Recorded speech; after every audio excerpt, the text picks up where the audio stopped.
नमस्कार दर्शक बंधुरा आमी एसेछि रेखार रान्नाघर निये और आमार आजकेर रेसिपि गंधराज कातला। तो आमार एई गंधराज कातला तैरी करते आमार की लागछे आमी एकटू बोले निई। प्रथमेई नियेछि आमी कयेक पिस कातला माछ। तो एई माछटाके आमी परिष्कार करे धुए रेखे दिएछि। आर आमार जा जा लागछे दुटो माझारी साइजेर पेंयाज, कयेकटा लेबू पाता, सामान्य एकटू गोटा रसुन 5-6 कोया और नियेछि आमी 1 इंचिर मतो आदा और कटा काँचा लंका। और आमार जा जा लागछे दुटो तेजपाता, एकटुखानि नियेछि गोटा गोलमरिच, एलाच, एकटुखानि दारचिनी और सामान्य लवंग। এইটা আমার ফোড়নের জন্য লাগছে।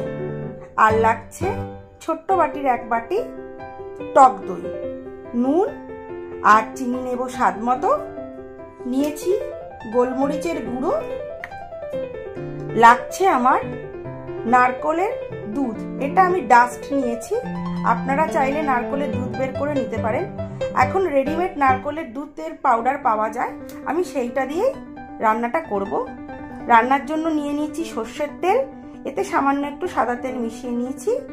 আর লাগছে আমার গন্ধরাজ লেবু। এই গন্ধরাজ লেবুর একটা গোটা গন্ধরাজ লেবুর থেকে আমি ঘষে এই যে ওপরের সবুজ অংশটাকে এটাকে ঘষে এই জেস্ট বের করেছি। আর এই লেবুটাকে এবারে আমি কেটে 4 টুকরো করে নেব।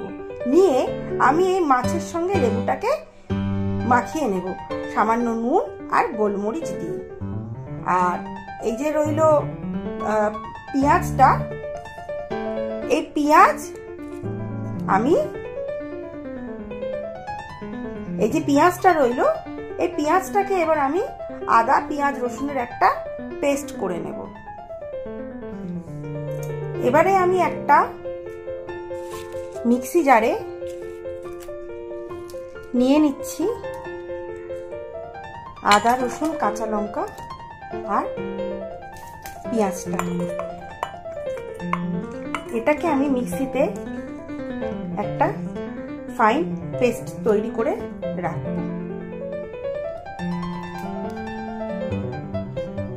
এখন আমি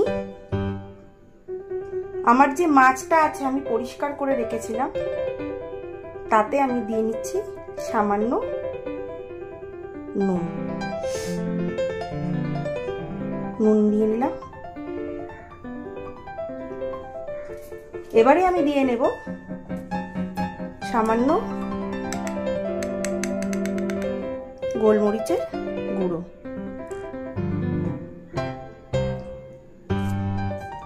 আর আমি যে লেবু চারটাকে কেটে রেখেছিলাম সেই লেবুগুলোকে রসটা ভালো করে মাখিয়ে নিচ্ছি। যদি আপনাদের দেখছেন যে লেবুতে রস কম আছে তাহলে আপনারা দরকার হলে আরেকটা লেবু অবশ্যই ব্যবহার করতে পারেন। তা আমি একটা লেবুর অর্ধেকটা দিয়ে নিলাম, বাকিটা আমি রান্নার সময় ব্যবহার করব। এইবারে আমি এই লেবুটা দিয়ে মাছটাকে ভালো করে মাখিয়ে নেব। এতে কোনো হলুদের ব্যবহার আমি করব না, কারণ রান্নাটা সম্পূর্ণই দেখতে লাগবে সম্পূর্ণ সাদা, তাই এখানে হলুদের আমি ব্যবহার করলাম না। একটু মাখিয়ে রেখে দেব এইভাবে, তাতেই হবে। এইভাবে রেখে দিলাম 4-5 মিনিটের জন্য। আমি একটা ফ্রাই প্যান নিয়ে গ্যাসের ফ্লেম অন করে সামান্য তেল দিয়ে নিচ্ছি ভাজার জন্য।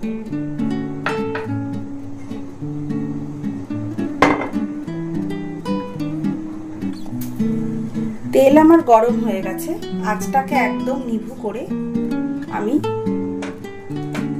মাছগুলোকে এক এক করে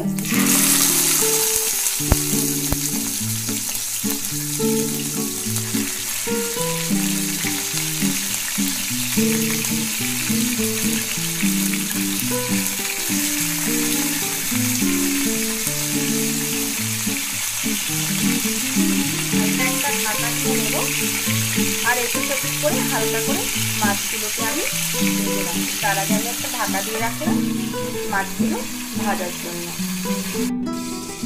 আমি এবারে ঢাকনাটা আস্তে করে খুলে নিলাম এবং মাছগুলোকে যে প্লেটটায় আমি মাছ মাখিয়ে রেখেছিলাম তার মধ্যেই আমি মাছগুলোকে এক এক করে তুলে নিই।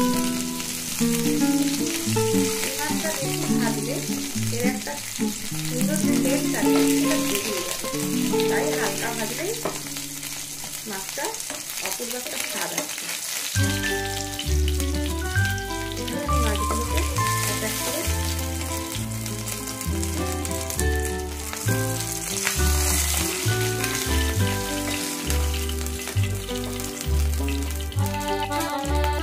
মাছগুলোকে আমি একটা বাসনে তুলে রাখলাম যেটাতে আমি মাছ নিয়েছিলাম। এবারে আমি বাকি যে তেলটা আছে তার মধ্যে ছড়িয়ে দিচ্ছি।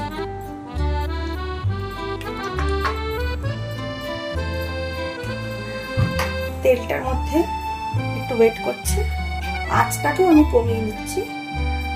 আর গোটা গরম মশলা আর তেজপাতা দুটো আছে সেটাকে আমি ছিঁড়ে দিয়ে দিলাম।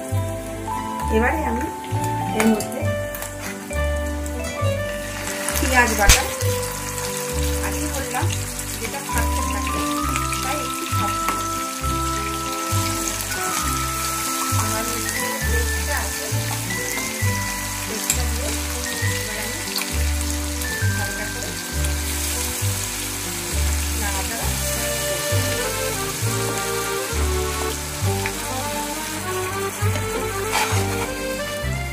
ঘিমে আছে। হালকা করে আমি আদা পেঁয়াজ রসুনটা খুব কষিয়ে নিচ্ছি যাতে কাঁচা গন্ধটা ওর ছেড়ে যায়। এবারে আমি এতে মিশিয়ে নিচ্ছি আন্দাজ মতো নুন।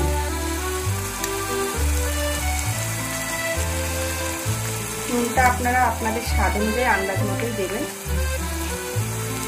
চিনিটা আমি একটু দিচ্ছি না, কারণ নুনটা দিলে আদা পেঁয়াজ রসুনটা একটু সুন্দরভাবে মজে যাবে।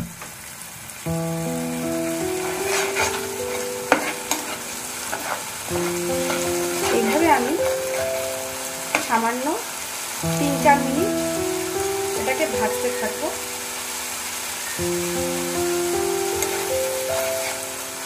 এর কাঁচা গন্ধটা বেরিয়ে যাওয়া অবধি আর আমি একটু ঢাকা দিয়ে নিচ্ছি সামান্য 1 থেকে 1.5 মিনিটের জন্য। একদম নিভু আঁচে রাখবো। ঢাকনাটা আমি এবারে খুলে নিলাম। দেখুন মশলাটা সুন্দর একটা ভাজার গন্ধ বেরিয়েছে। এবার আমি এতে টক দইটা দিয়ে নিচ্ছি, কিন্তু আজ কিন্তু আমার সেই একেবারে নিয়ে রেখে দিয়েছি, আজ কিন্তু আমি একটু বাড়াবো না। এবার ভালো করে টক দইটা এর সঙ্গে মিশিয়ে দেবো। আপনারা চাইলে টক দইটাকে ফেটিয়েও নিতে পারেন, আবার চাইলে টক দইটাকে এভাবে দিয়েও আপনার স্প্যাচুলার সাহায্যে বা খুন্তির সাহায্যে একটুখানি ভালো করে নাড়াচাড়া করলেই ওর লাম্পসগুলো কেটে বেরিয়ে যাবে।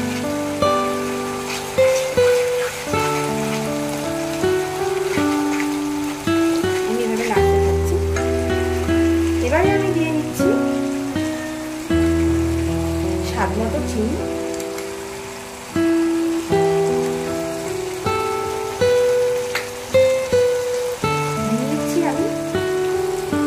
গোলমরিচের গুঁড়ো। এই রান্নাটা করতে খুব একটা বেশি মশলার দরকার হয় না, আর তার টেস্ট একদম অসাধারণ।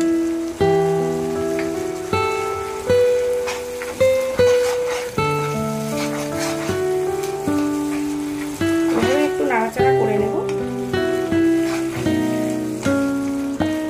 এভাবে একটু রাখবো 2 থেকে 2 মিনিটের মতো। দইটাকে মশলার সঙ্গে মজিয়ে নেওয়ার জন্য একটু ঢেকে নেব। আবারও আমি ঢাকনাটা খুলে নিলাম, সুন্দর একটা গন্ধ বেরিয়েছে। এরবারে আমি মাছগুলোকে এক এক করে এর মধ্যে ছেড়ে দিলাম।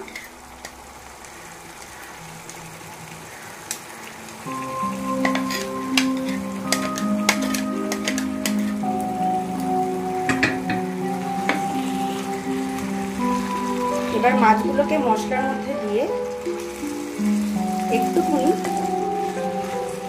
ধিমে আঁচে বসিয়ে এপিট এপিট করে রেখে দেব, যাতে মশলাটা মাছের সঙ্গে চলে যায়। তো দর্শক বন্ধুরা, আমার এই রেখার রান্নাঘর চ্যানেলটিকে লাইক করুন, কমেন্ট করুন এবং আপনার সমস্ত বন্ধু, আপনার প্রিয়জনের সঙ্গে আমার এই রেসিপিটাকে আপনারা শেয়ার করুন। আর আমাকে অবশ্যই কমেন্ট বক্সে জানাতে ভুলবেন না যে আমার আজকের এই রেসিপিটা আপনার কেমন লাগে। আমি সাধারণত হাতের কাছে মশলা দিয়েই এমন কিছু রান্না দেখাই যেগুলো খেতে লোভনীয় হয় এবং আপনারা একবার নয় বারবার করে খাবেন, আর আপনার সময়ও লাগবে না মশলাগুলোকে এক জায়গায় করে রান্নাটা করতে। তো আমার দর্শক বন্ধুরা, এবারে আমি মাছটাকে একটু উল্টিয়ে নিচ্ছি, নিয়ে 2-1 মিনিটের জন্য রাখবো।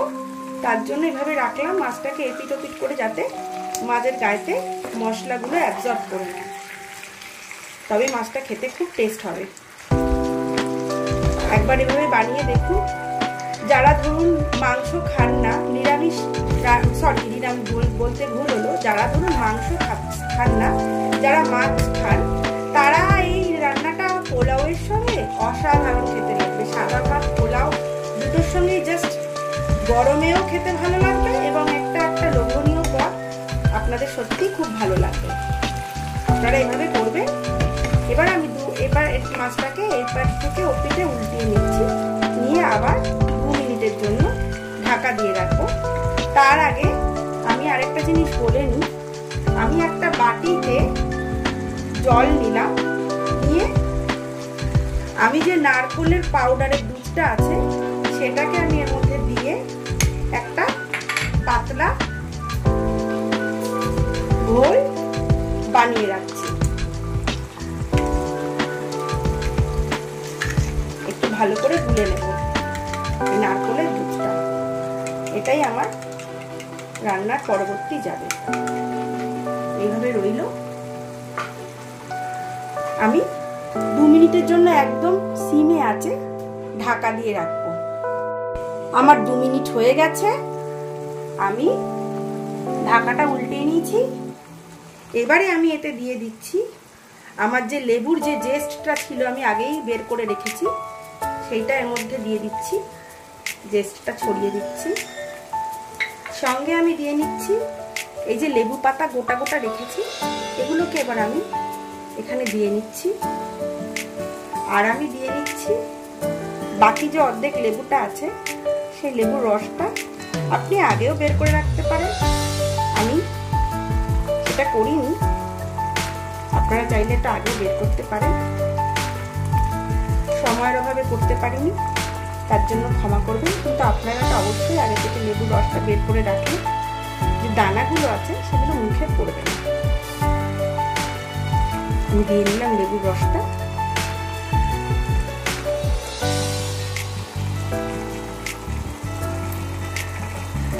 অত্যাধিক লেবু দিলে আবার টকও হয়ে যেতে পারে, তাই এইভাবেই আমি দিয়ে নিলাম।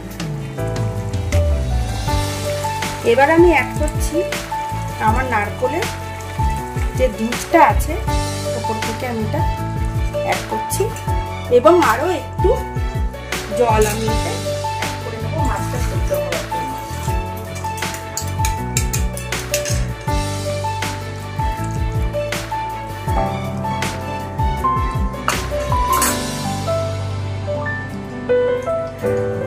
এবার আমি একদম ধিমে আছে মাছটাকে মশলার সঙ্গে অ্যাবজর্ব করার জন্য একেবারেই নিভু আছে আমি বসিয়ে রেখে দেব অন্তত 5 থেকে 7 মিনিট।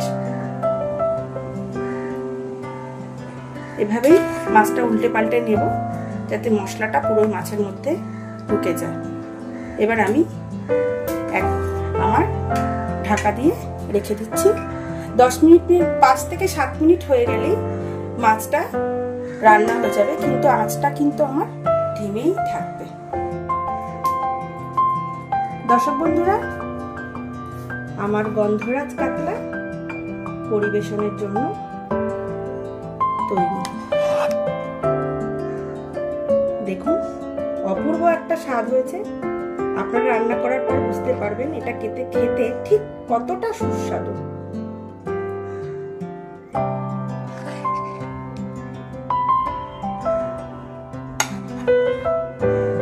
আপনারা বাড়িতে এভাবেই রান্না করে খেয়ে দেখবেন, আশা করি আপনাদের ভীষণ ভালো লাগবে।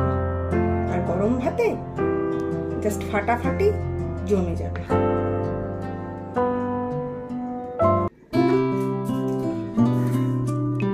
তো দর্শক বন্ধুরা, আমার এই লেখার রান্নাঘর চ্যানেলটিতে আপনারা এভাবেই সবসময় আমার পাশে থাকুন, আমার সঙ্গে থাকুন, আমাকে এভাবে উৎসাহ দেবেন যাতে আমি নতুন নতুন রেসিপি রান্না করে আপনাদের সামনে পরিবেশন করতে পারি।